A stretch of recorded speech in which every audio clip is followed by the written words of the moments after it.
memanggil namanya, nama di atas segala nama, nama yang berkuasa, mengalahkan semua kuasa di langit, di bumi, di bawah air, di bawah bumi. Nama Tuhan kita, Yesus Kristus, Anak Allah, Bapa yang kudus, yang bertahta dalam kemuliaannya. Pagi ini kami sujud di kaki-Mu ya Tuhan. Kami memanggil nama-Mu, kami sembah Engkau. Kami berseru-seru mengelulukan nama-Mu yang besar. Kami umat tebusan-Mu. Kami datang ke tempat ini pada hari yang baik ini karena kami mau memuji nama-Mu, menyembah Engkau dalam segala kerendahan kami, menyembah Engkau dalam segala kemuliaan-Mu. Dan saat ini Tuhan, kami sudah puji Engkau, kami sudah tinggikan Engkau, kami sudah muliakan Engkau. Kami percaya Engkau bertahta di atas kemuliaan, puji-pujian dan penyembahan kami. Dan Kau hadir pada hari ini. Kami percaya ketika Kau hadir, Engkau juga tidak berpangku tangan. Kau akan melawat kami, masing-masing kami, laki perempuan, tua muda besar kecil yang sudah hadir. Semua akan dilawat oleh kebenaran firman Tuhan. Kami percaya firman Tuhan sajalah yang mampu menegur kami, yang mampu membongkar hidup kami, yang mampu mengubah hidup kami, dan juga yang mampu mengutus kami. Terima kasih Bapak Surgawi. Waktu-waktu ini, jam-jam ini kami persilahkan kepada kuasa-Mu ya Tuhan.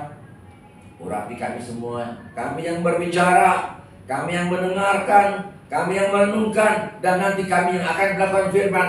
Biarlah kami semua diurapi oleh kuasa Tuhan yang maha tinggi. Dalam nama Tuhan Yesus, kami berdoa supaya kami bisa fokus, duduk, diam dan mendengar suara Tuhan berbicara. Semua pikiran-pikiran yang melayang-layang, yang tidak fokus, rasa mengantuk, kami tolak dalam nama Tuhan Yesus.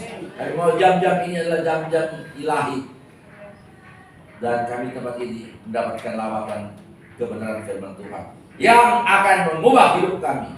Dalam nama Tuhan Yesus, semua yang siap dengar firman Tuhan sama-sama kita katakan amin. Shalom Bapak Ibu. Shalom. Apa kabar semua? Luar biasa. Ya, sudah 3 bulan sih. Iya. Perjalanan panjang.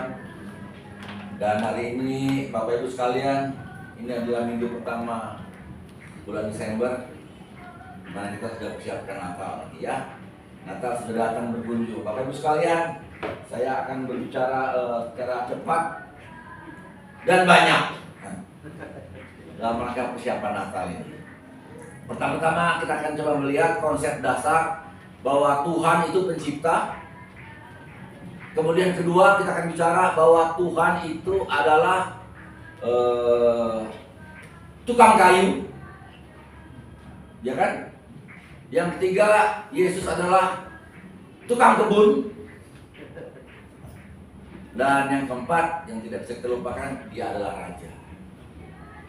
Dan si raja ini, si tukang kayu ini, si pencipta ini, si tukang kebun ini nanti akan dalam penjelasan berikutnya bertabernakel dalam hidup saya dan saudara. Amin saudara sekalian. Mudah-mudahan renungan seperti ini membuat kita betul-betul siap menghadapi Natal. Bukan semata-mata Natal yang selalu rutin. Kalimat ini selalu harus diangkat. Karena kita orang-orang Kristen yang sudah Kristen dari kecil, kadang-kadang dalam banyak kesempatan seperti sebuah rutinitas dan menjadi sebuah budaya. Natal bukan budaya. Kita bilang amin. Bukan budaya. Budaya nempel di Natal, tapi Natal sendiri bukan budaya. Natal adalah sebuah kebenaran di mana Tuhan bertabernakel dalam hidup saya dan saudara. Nah, baik Bapak Ibu sekalian, pertama kita bicara mengenai pencipta. Ya, Yesus itu eksis bagi manusia sejak awal penciptaan. Kita tahu dalam Kejadian segala sesuatu diciptakan melalui Bapa. Hanya dengan bersabda. Bapa yang kreatif, Bapa yang produktif, Allah Tuhan kita itu menciptakan hanya dengan bersabda.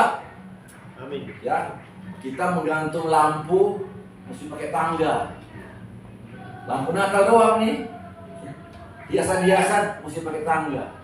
Tapi Tuhan pencipta menggantung langit, bulan, bintang, matahari di langit hanya dengan bersabda. Itu yang besar. Planet-planet, apalagi yang kecil-kecil, semua hanya dengan bersabda. Ya. Dan kita tahu Bapak sekalian, dalam pelajaran Alkitab yang lain bahwa Yesus itu sudah ada sejak awal. Yesus adalah yang awal dan yang akhir. Dia bersama-sama dengan Bapa. Jadi kalau dikatakan Bapa menciptakan langit dan bumi dan segala isinya dalam Kejadian pasal 1 ayat 1 segala sesuatu, maka Yesus juga adalah Tuhan pencipta. Pada awalnya Tuhan menciptakan. Pada awalnya Yesus menciptakan. Jadi Bapak Ibu sekalian, kita melihat bahwa Yesus bayi Natal itu dari awal sudah mencipta. Bersama-sama dengan Bapa adalah satu. Sebelum Tuhan memberitahukan kepada kita semua bahwa Tuhan adalah kasih, cinta, suci, juru selamat, tapi Tuhan pertama-tama ingin kita paham bahwa Dia adalah Allah yang kreatif, yang memproduksi penciptaan langit dan bumi. Ya, kalau kita bicara kosmik, itu hanya karena Allah kita kreatif sekali, Allah kita produktif sekali, dan Dia menciptakan sampai hari ini. Dia menciptakan ciptaan yang paling kreatif yang diciptakan hari ini adalah apa? Roh online yang punya sifat hampir sama dengan Roh Kudus. Betul saudara sekalian? Manusia dibatasi oleh dimensi waktu dan tempat. Tetapi dengan ciptaan Tuhan yang terakhir ini yang namanya Roh online, lewat kepintaran manusia Allah menciptakan Roh online yang mirip dengan Roh Kudus, sehingga batasan manusia dipatahkan. Hari ini saya ada di Jakarta jam 8 pagi.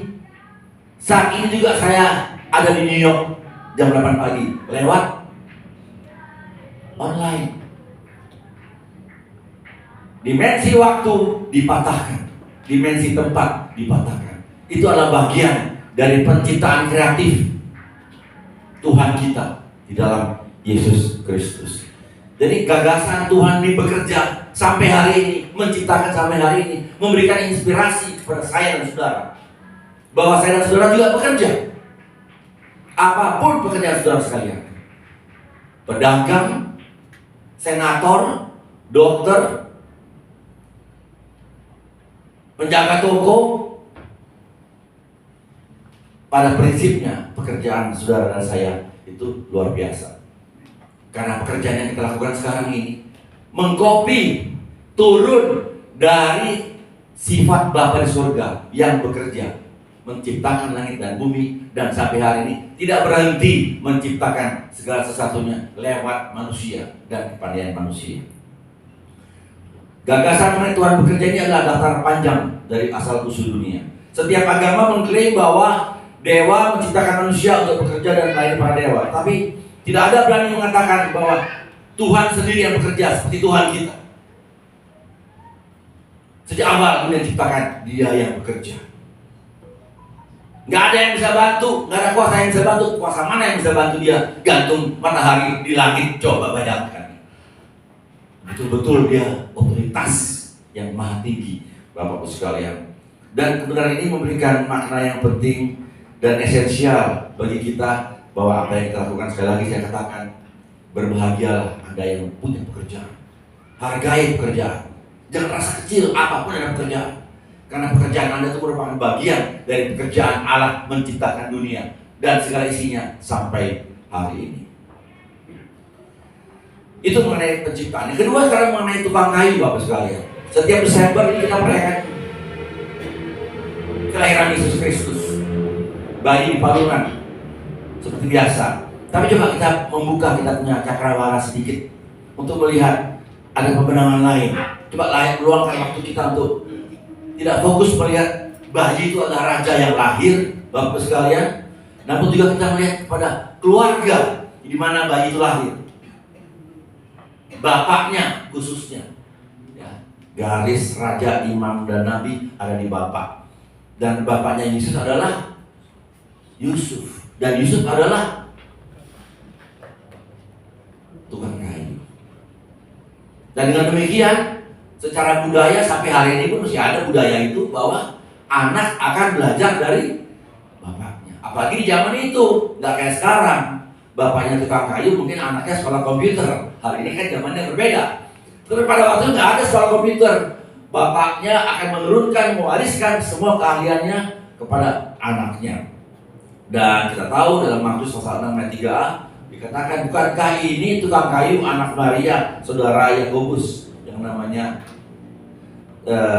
saudara Yakobus, Yosef, Yudas, dan Simon. Resmi Yesus juga ada tukang kayu, Bapak-Ibu sekalian.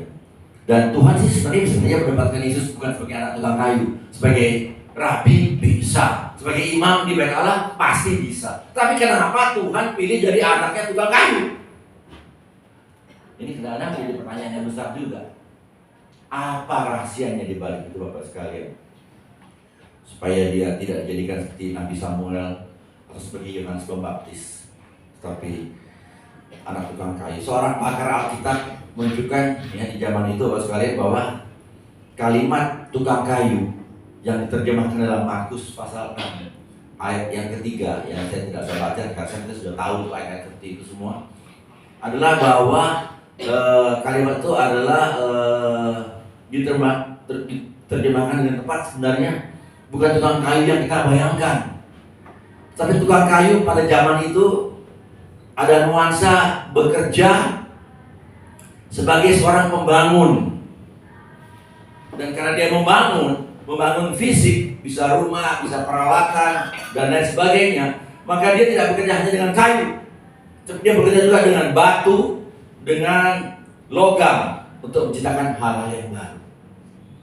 Jadi tukang kayu dalam konteks membangun kehidupan, mempersiapkan kehidupan, membangun alat-alat kehidupan, dan dari situ nanti keluarga tukang kayu ini mendapatkan nafkah untuk kehidupannya sendiri dalam bentuk sebuah pekerjaan sebagai tukang kayu, tapi lebih tepat sebagai tukang yang membangun.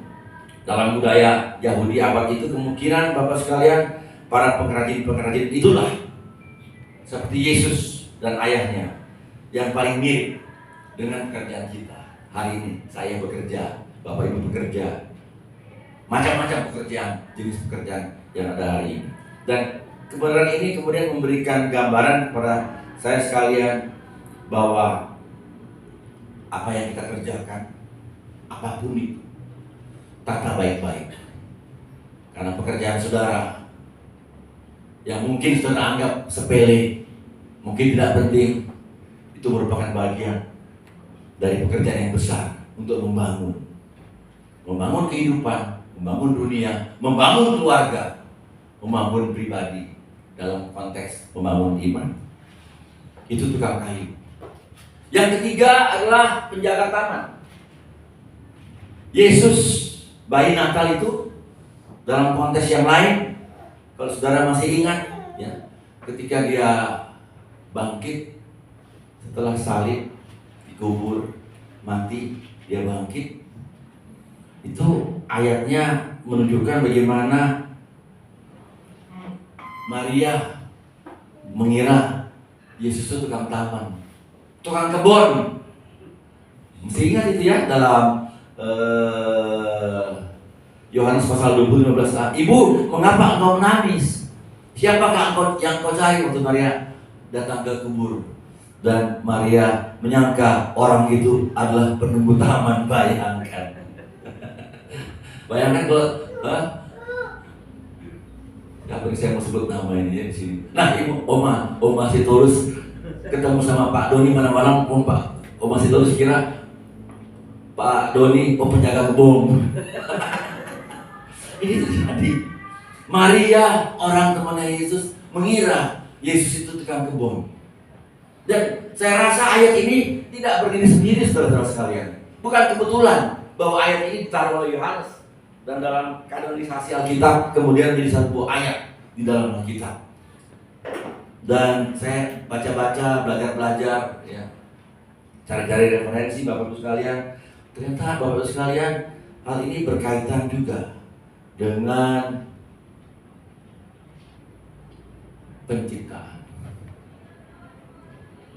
Pada waktu Adam dan Eva ditaruh di Taman Eden, di mana Tuhan menciptakan Adam dan Hawa dan menempatkan mereka Taman Eden. Untuk apa? untuk bekerja. Dan waktu itu bekerja belum ada hal-hal yang istimewa. Di hari-hari pertama dunia diciptakan, bekerjanya apa? Tukang kebun. Ya kan? Buah-buahnya banyak. Hidup dari situ. Belum ada cerita potong sapi, potong kambing. Baru makan buah. Dan karena itu, berkebun adalah sebuah teknik pertama dalam kehidupan yang diajarkan atau otomatis Adam dan Hawa belajar untuk mempertahankan kehidupannya. Dan Tuhan Allah memerintahkan kepada Adam dan Hawa, penuhilah bumi. Bagaimana penuhi bumi kalau nggak makan? Makan dari kebun. Jadi pekerjaan menanam, berkebun secara teknis ini bukan kebetulan kalau sampai Maria melihat Yesus dikira tukang kebun. Karena pekerjaan tukang kebun ini adalah pekerjaan yang luar biasa. Sebagai ibadah dalam arti yang murni. Dosa belum ada, Tuhan perintahkan penuhilah bumi kepada Adam dan Hawa lewat kebun. Nah, kemudian dosa ada perubahan sedikit. Sebenarnya melalui Paskah, kebangkitan Tuhan Yesus mengatur ulang dunia saat Yesus meresmikan kedatangan kerajaan surga. Dan dalam penampakan pertamanya kepada Maria, dan dia dikirakan tukang kebun, Tuhan mengingatkan kepada umat manusia, pada saya dan saudara juga sebagai orang percaya, bahwa jangan lupakan kebun. Apa kebunmu? Tempat engkau bekerja. Untuk apa engkau bekerja? Karena dalam ciptaan baru engkau harus membangun dunia, harus membawa kebenaran. Itulah kebunmu. Membawa, membenarkan, menyampaikan misi, jalan-jalan kepada keselamatan dan kebenaran. Itulah kebun-kebun saudara dan saya. Bapak sekalian, itu bagian tukang kebun. Yang terakhir adalah bagian raja. Ya, secara singkat saya akan ingatkan bahwa ada Alkitab dalam Yesaya yang mengatakan, engkau akan mengetahui bahwa akulah Tuhan juru selamatmu dan penebusmu yang maha kuasa Allah Yakub. Yang kita tahu dalam banyak pengajaran kita sudah sama-sama mengerti bahwa kita sedang menantikan Yesus yang sudah naik ke surga akan turun lagi ke dunia dalam konteks sebagai raja. Dan konteks sebagai raja ini bukan sembarang raja. Kalau kita baca di Wahyu, ya raja itu adalah raja dari Yerusalem baru dan seterusnya. Kita nggak akan bicara mengenai hari-hari kebangkitan, hari-hari kedatangan Yesus pada hari ini. Hanya mengingatkan kepada kita sebuah referensi bahwa raja itu akan datang dan raja itu mengundang orang-orang untuk membawa karyanya yang terbaik. Ya, dalam konteks Wahyu, kekayaan bangsa-bangsa dibawa dalam kerajaan yang kekal oleh Yesus sebagai raja. Dan di situ kata seorang sarjana Alkitab berkata, apa yang Anda lakukan saat ini, yang saudara dan saya lakukan saat ini, mungkin saudara melukis, mungkin berkhotbah, mungkin menyanyi, mungkin menjahit, membangun rumah sakit, menggali sumur, itu akan bertahan sampai hari-hari ke depan ketika saudara selesai dipanggil. Dan pekerjaan saudara ini, apapun bentuknya, ya, mengampanyekan keadilan, menulis puisi dan lain sebagainya, mengasihi sesama manusia, itu akan dihitung oleh Tuhan. Dan kegiatan-kegiatan itu semua merupakan bagian dari tadi tukang kayu, tukang kebun, di mana raja itu akan datang memanggil saya dan semua. Nah, terus kita akan belajar Bapak sekalian bahwa Yesus yang kita merayakan Natalnya ini, dia adalah pencipta, dia adalah tukang kayu, dia adalah tukang kebun, dan terakhir dia adalah raja. Nah, sekarang kita masuk dalam masa Advent. Masa Advent pertama kalau di gereja-gereja mainstream, jangan lupa pasang lilin, ya kan? Mesti ingat ya, kita semua pernah masuk di gereja mainstream, ya. Mau dia HKBP, mau Gemit, GPIB, ya, selalu ada pasang lilin. Masa Advent, ya, di masa Advent ini kemudian Bapak sekalian, kita berhenti sejenak untuk menarik nafas supaya kita mempersiapkan diri buat Natal. Dan selalu kalimat ini standar, kalian kalau Natal jangan rutin-rutin seperti itu saja. Tapi mari kita periksa hati kita Bapak sekalian. Kita sudah terlalu familiar dengan keadaan yang rutin, ya. Tapi kita mau ingat bahwa Advent, Natal itu berasal dari kata datang dan hadir. Ya, adventure, berkunjung, berpetualang, mengembara. Jadi lewat masa Advent ini kita sedang menantikan ada sebuah pengembara, ada sebuah petualang yang akan datang yang namanya Yesus. Yang akan lahir di hari Natal yang kita rayakan. Bapak Ibu sekalian, ini yang menjadi kunci pada hari ini. Berapa sering saudara menggunakan kata tabernakel? Kita tahu di masa Advent kita menantikan Tuhan. Pengembara itu akan datang. Dia bukan anggota kita, dia bukan berasal dari dunia, tetapi Allah yang mengunjungi umatnya. Nah sekarang Bapak sekalian, pertanyaannya adalah ketika dia menjadi manusia, di mana kata tabernakel kita pakai? Kita jangan pakai, kita jangan pernah pakai. Saya waktu baca tulisan ini, saya tergugah banget. Wih, tabernakel itu punya makna yang bukan semata-mata kemah suci yang kita tahu. Tabernakel adalah lambang memperingatkan bahwa Allah datang kepada saudara dan saya. Yohanes pasal 1 ayat 14 kita boleh baca. Yohanes pasal 1 ayat 14, di situ dikatakan Allah yang pencipta, yang kreatif tadi itu, yang produktif itu, telah, firman itu telah menjadi manusia dan diam di antara kita. Ya. Dwelling, tinggal bersama dengan kita. Bapak Ibu sekalian, dalam bahasa yang jarang saya pakai itu dikatakan, sebenarnya ini yang paling tepat sebenarnya untuk berkata bahwa ketika dia diam di antara kita, dia yang mulia, dia yang hebat, dia yang dahsyat, pencipta yang tadi kita bicarakan, itu berkenan dwell, tinggal, bertabernakel dalam hidup saudara yang hancur, yang gak benar, yang morat-marit, yang kacau, yang penuh dengan persoalan. Dia yang kudus bertabernakel di dalam kita. Bapak-Ibu sekalian, apa itu tabernakel? Coba kita lihat.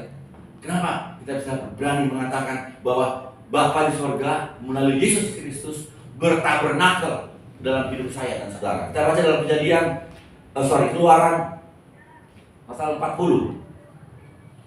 Keluaran pasal 40 ayat 33 sampai dengan ayatnya yang 38. Ya, kita tahu bahwa ini panjang ayatnya. Tapi kalau kita baca di sini kita akan lihat bahwa Bapak sekalian, tabernakel adalah kemah suci yang dibangun Musa atas perintah Tuhan.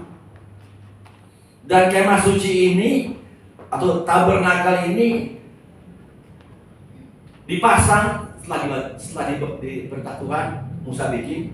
Dalam keadaan sehari-hari dia dipasang atau dibongkar atas perintah Tuhan juga. Kalau mereka sedang dikatakan dalam kemah tabernakel sini, kemudian awan yang memberikan tanda, dan orang Israel langsung dengar Musa bilang, kita harus pindah, bongkar tabernakelnya, pindah. Lagi jalan, tiba di suatu tempat, awannya turun, pasang lagi tendanya, itu tabernakel kan? Itu yang dipakai, dipasang dan dibongkar sesuai dengan perintah Tuhan. Dan ini dilakukan terus-menerus dalam sebuah ketaatan penuh selama 40 tahun. Tidak pernah kakak, gagal, tidak pernah cacat, terus-menerus dalam pertolongan mereka di padang gurun. Pertanyaannya, kenapa mereka lakukan ini? Why? Why they do this? Jawabannya, karena mereka tidak tahu kemana mereka akan pergi. Yang mereka tahu dengan siapa dia akan pergi. Betul?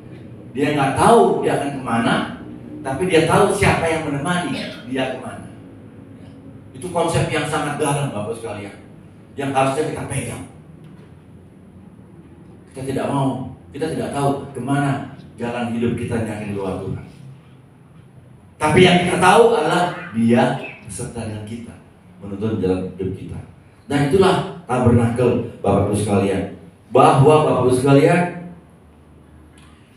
Tuhan itu secara nyata, secara harafiah, secara fisik siap ditemui oleh umatnya di dalam tabernakel. Ya, sebenarnya bukan berarti timbul pertanyaan lagi kan, kenapa sih repot-repot bangun kemah suci? Katanya Tuhan itu ada di mana-mana. Kenapa mesti dibikin kemah suci? God is everywhere. Ya, tetapi kadang-kadang dipelesetkan God is everything. Politeisme. Tuhan bikin batu, Tuhan bikin gunung, Tuhan bikin pohon, itu Tuhan. Tuhan bikin manusia, itu juga Tuhan. Ya, konsep politeisme. Enggak. Tuhan menciptakan, mengajarkan, memerintahkan, dibikin tabernakel ini supaya umat yang kisruh, umat yang nggak punya pegangan, umat yang tidak punya pengetahuan, ya. Kalau saudara bayangkan orang Israel pada waktu itu tidak kayak kita sekarang, udah belajar Alkitab, ya. Mereka itu masih benar-benar popo, masih benar-benar sederhana. Konteks pengenalan mereka akan Tuhan masih sangat tahap 101, masih sangat mendasar. Sehingga diperlukan buat sebuah tabernakel di mana itu menjadi jaminan sebagai pegangan masyarakat pada waktu itu. Kalau mau ketemu Tuhan, kalau mau mendengar suara Tuhan, dan kalau mau tunduk kepada perintah Tuhan. Jadi God, Tuhan yang ada di mana-mana itu, Tuhan yang omnipresent dalam bahasa yang luas. Ya, Tuhan tidak dibatasi dalam dimensi waktu dan tempat. Dia ada di sini bersama dengan kita. Dia ada di sana pada waktu yang sama dengan teman-teman kita dan saudara kita, dengan semua orang percaya. Tuhan yang omnipresent ini adalah saudara sekalian, diam di sebuah tempat juga untuk mengajarkan kepada bangsa Israel pada waktu itu. Dan itulah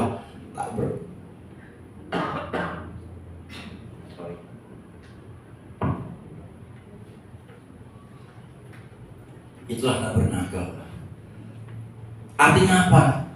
Lewat tabernakel Tuhan menjelaskan sebuah konsep kepada saya dan saudara yang namanya God goes local. Goes artinya pergi, local dekat bersama dengan saudara. Lewat konsep tabernakel ini Bapak sekalian,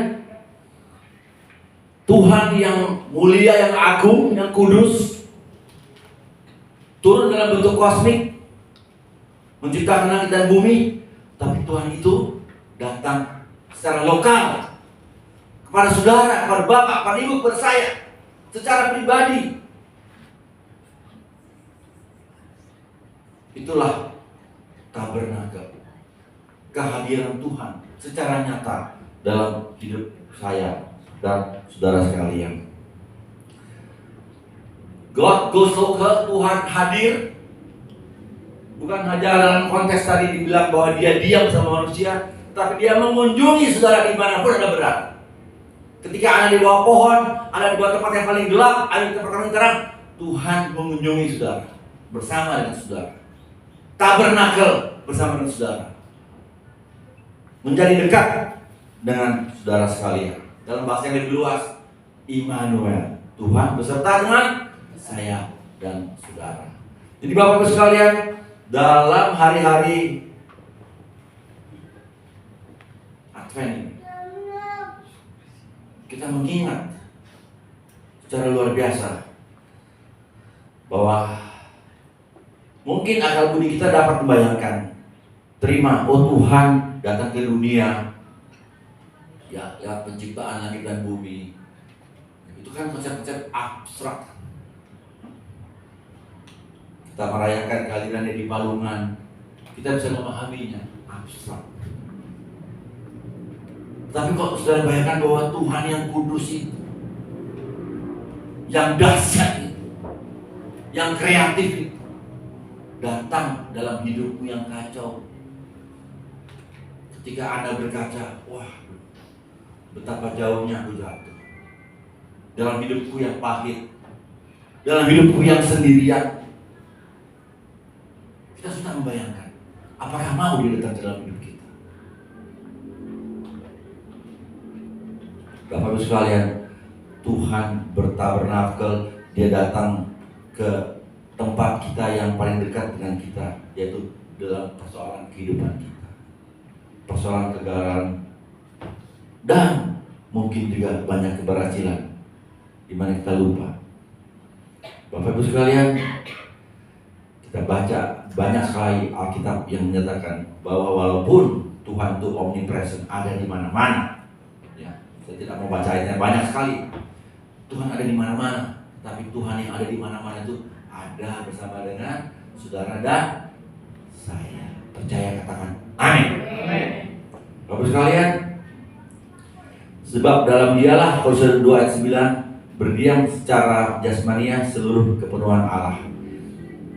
Tadi Bapak sekalian, yang pertama kita tadi baca bahwa dalam penciptaan langit dan bumi Allah bertabernakel dalam Yesus, ya kan? Karena Yesus adalah Allah. Dalam kitab Kolose pasal 29 barusan dikatakan dia berdiam dalam kepenuhan, dalam Dialah diam segala kepenuhan Allah.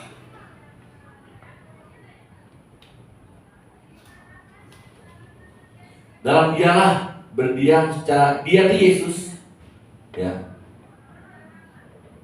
Secara kepenuhan Allah semua, Allah yang kita anggap dasar yang perlu dicari masuk dalam Yesus. Tapi dalam ayat yang ketiga yang saya mau baca dalam Efesus pasal 2 ayat 19, Bapak sekalian.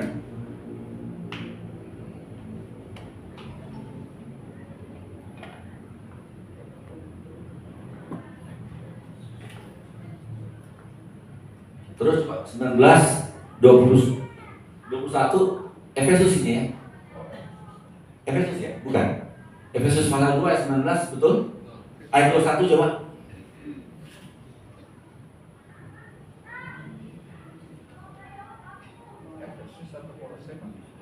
Efesus pasal 2. Ini ayat yang berikutnya ya.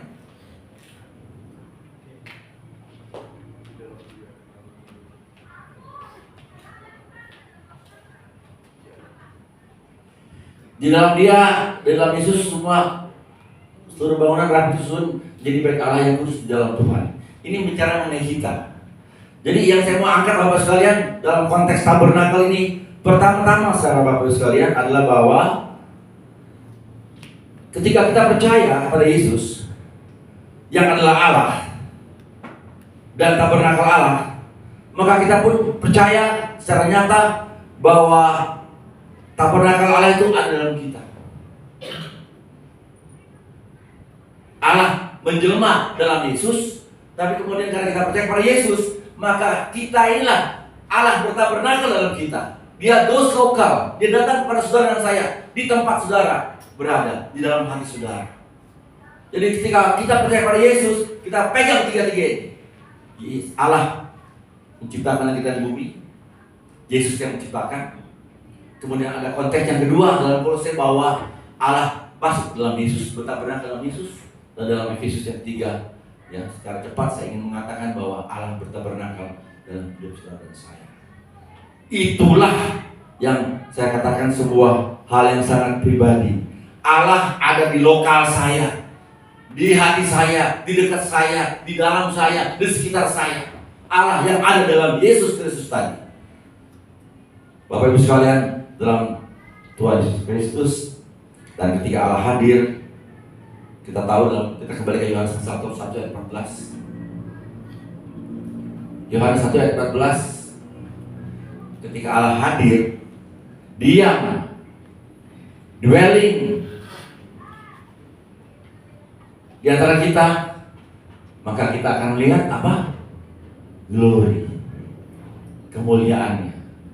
Kemuliaan diberikan kepada anak tunggal Bapa, itu juga akan diberikan kepada Bapak Ibu sekalian dan saya. Nah, glory ini sebuah kata yang juga banyak kita bahas ini secara salah. Kemuliaan, kehebatan, kejayaan. Kita membayangkan kalau Indonesia dari juara dunia sepak bola, itu jaya, glory. Kalau saya berhasil dalam bisnis saya atau dalam karir saya, dia orang hebat, dipenuhi kemuliaan. Dia saudara sekalian, bukan itu. Kemuliaan Alkitab bukan soal keberhasilan manusia mencapai sesuatu atau mencapai tingkat sesuatu yang bisa diukur ketika diukur dibandingkan dengan budaya manusia. Tapi glory yang dimaksudkan adalah ketika Bapak-Ibu sekalian perhatikan baik-baik dalam Keluaran 40, awan menutupi kemah pertemuan sehingga Musa nggak bisa masuk dalam kemah pertemuan karena awan itu memenuhi. Jadi apa? Dalam kemah pertemuan tabernakel di mana ada glory, ada awan, Musa nggak bisa masuk. Artinya kemahnya sudah dipenuhi. Ada sebuah esensi intisari yang berwujud, yang memenuhi tempat itu. Jadi secara sederhana yang mau saya katakan Bapak sekalian, bahwa yang namanya glory ketika kita percaya pada Yesus yang lahirin dan dia kemudian memberikan kemuliaannya, maka glory itu kemuliaan itu sifatnya berwujud, intangible.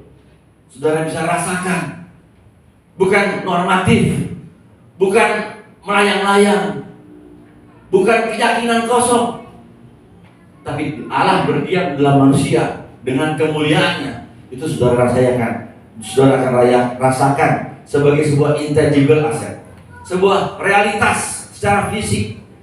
Saudara alami bagaimana Tuhan menyertai saudara. Immanuel, tabernakel, God goes local. Sebagai penutup Bapak-Ibu sekalian, Allah yang kosmik ini, yang menggantung matahari, bulan, bintang di langit, Allah yang kreatif, Allah yang produktif, Allah yang mencipta, tapi juga sekaligus tukang kayu yang membangun kehidupan di dalam Yesus, juga seorang penjaga taman, tukang kebun, yang menunjukkan kepada kita bahwa kini waktunya kita berkebun untuk bekerja mengolah bumi di mana kita hidup, untuk memenuhi bumi sesuai dengan rambu-rambu kerajaan Allah yang membawa manusia kepada keselamatan.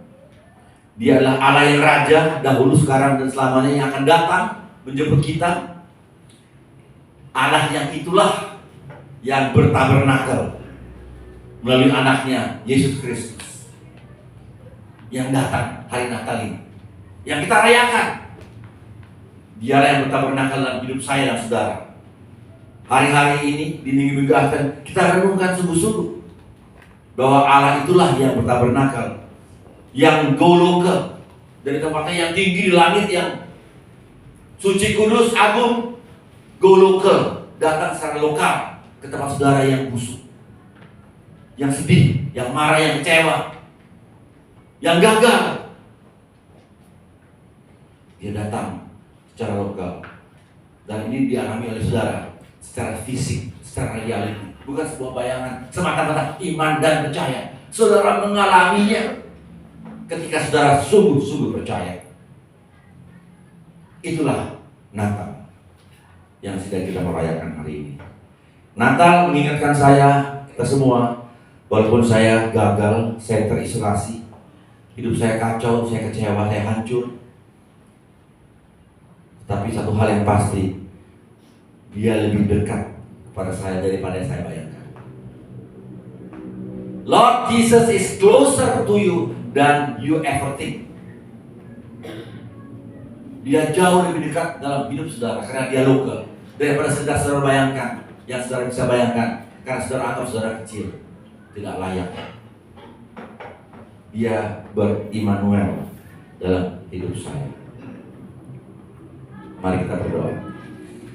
Bapa dalam surga, terima kasih banyak untuk kesempatan hari ini ya Tuhan, membawa dan perkenalkan, mengingatkan dan meneguhkan iman percaya saya secara pribadi, tapi juga saudara-saudaraku di tempat ini, jemaat di PKI Misi Kabar Baik, bahwa Engkau bayi Natal itu goes local, Kau datang